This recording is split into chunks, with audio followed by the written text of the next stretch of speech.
Hello, good morning. You're watching Sunrise here on Sky News. It's just gone 9:30. Today we're asking, is eating meat bad for the world? Yesterday's landmark UN report on global warming has prompted some to call for drastic changes to the way we live our lives, and that includes our consumption of meat.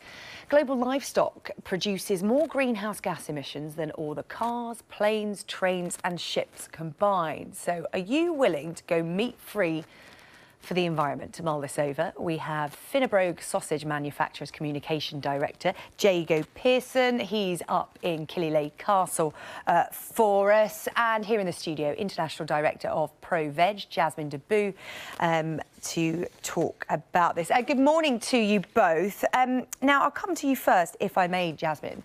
It's quite an interesting proposition, this, going vegan, if not full-time, but partially for environmental causes. And more people seem to be at least contemplating this as an idea.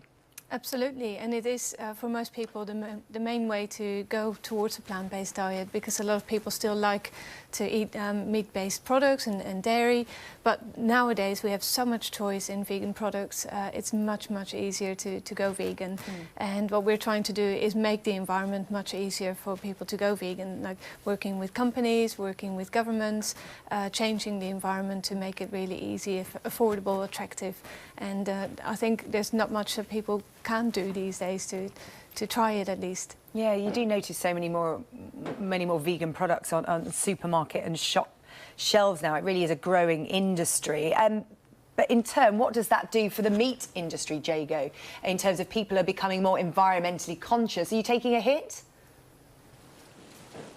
We're not, because we're actually investing in new vegan and vegetarian products. But I think what I've heard over the last 24 hours in that, we should head towards meat eating or banning cattle farming and so forth. I think your viewers will find that a little bit silly.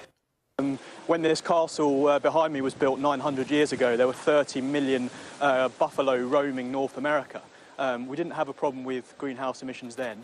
The real problem is how intensively we're farming cattle, how intensively we're farming pigs, what chemicals we're using, what additives we're using.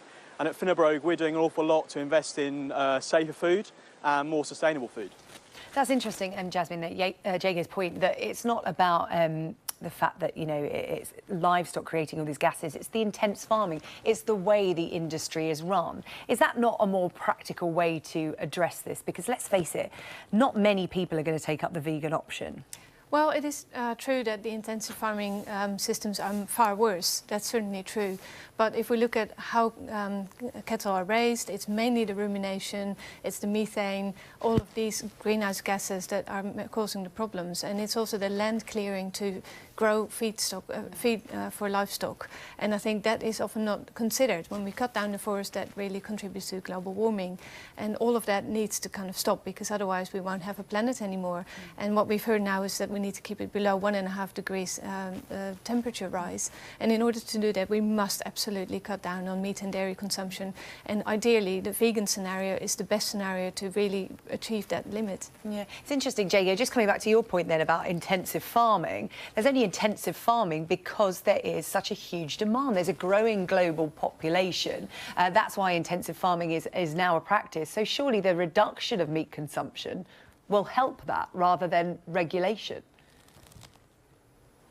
Well, we have seen that, and we've seen plenty of meat eaters having maybe 1 or 2 days off and moving to vegetarian or vegan alternatives. Do you?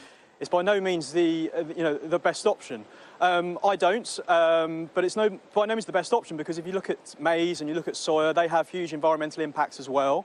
The rest of the meat industry might not thank me for saying this, but I do think we need to do more as an industry to cut down on the intensity at which we farm, particularly cattle and pigs, but specifically we need to do more to get additives and chemicals out of food. We've just launched naked bacon in the last 6 months, which is pretty revolutionary. It hasn't got nitrites in it, the cancer-causing chemicals which are traditionally added to cured meats. We're doing an awful lot in terms of investing in new protein sources, and I know other manufacturers are doing the same in terms of looking at maybe insect protein instead of soya. We need to continue to innovate. We need to continue to look at new alternatives. But the idea we say to consumers that actually you should stop eating meat altogether, I think it would be the wrong approach. The right approach is to offer consumer choice and to continue to improve our means of sustainable farming and safer food production. Jasmine, how environmentally friendly is the production of vegan food? Because obviously a lot of the ingredients still have to be harvested or farmed or put together. So, yes. you know, well, all the studies show that the vegan diet requires about 1/3 of the land needed for conventional Western diets. So really, it is the lowest people impact. go vegan, you'll need more land. No, it's actually much more sustainable. We now need about 15,500 litres of water for 1 kilo of beef and 1,000 litres of water for 1 litre of milk, which is not sustainable, clearly. We need to use that, about 180 litres of water for tomatoes, for a kilo of tomatoes. So I think we need to really look at the studies, and the studies are very clear that the plant-based diet is the lowest impact on the environment for greenhouse gas emissions, for land use, water use, chemicals, as well as the pollution, overfishing. We really need to address all of these issues. Now, Jago, you were just trying to jump in there on that point. Yes, I mean, it's not the case that, you know, if we stop farming livestock, that's going to solve the problem. Actually, livestock's fundamental to having healthy grasslands. Without them, they turn to desert. It's just a case of doing it in the right way, at the right levels, in a sustainable way. We can't have a gun-ho approach here, otherwise we cause more problems than we solve. It's interesting, actually, Jasmine. I've had a few vegans get in touch with me on Twitter this morning, and they're very adamant that you can't be partially vegan. And there is the other school of thought that says, hey, look, if you give up meat a couple of days a week, if everybody does that, then globally that is a good effort to reducing emissions. Veganism sometimes does get a bit of a bad press for people who can be very forthright in their views about veganism, saying it is a life choice, you can't be partially vegan. Is that a healthy view to have, in your opinion?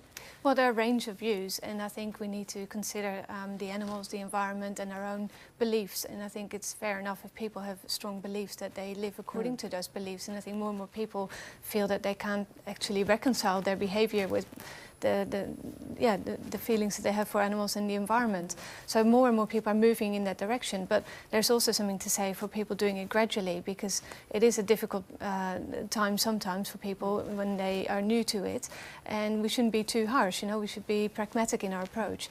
But at the same time, I think moving towards a plant-based diet is our goal, and that is the most sustainable. And what Jake was saying about the sustainable farming, less than about 2 or 3% of the UK's farming is organic. So it's just not sustainable. People can't afford that, and the grass lands can be managed with cows or other animals that are grazed in a different way, but not kept for meat.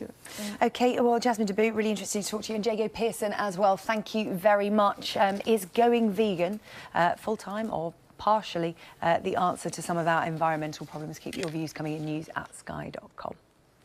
Now, Ocean's campaigner and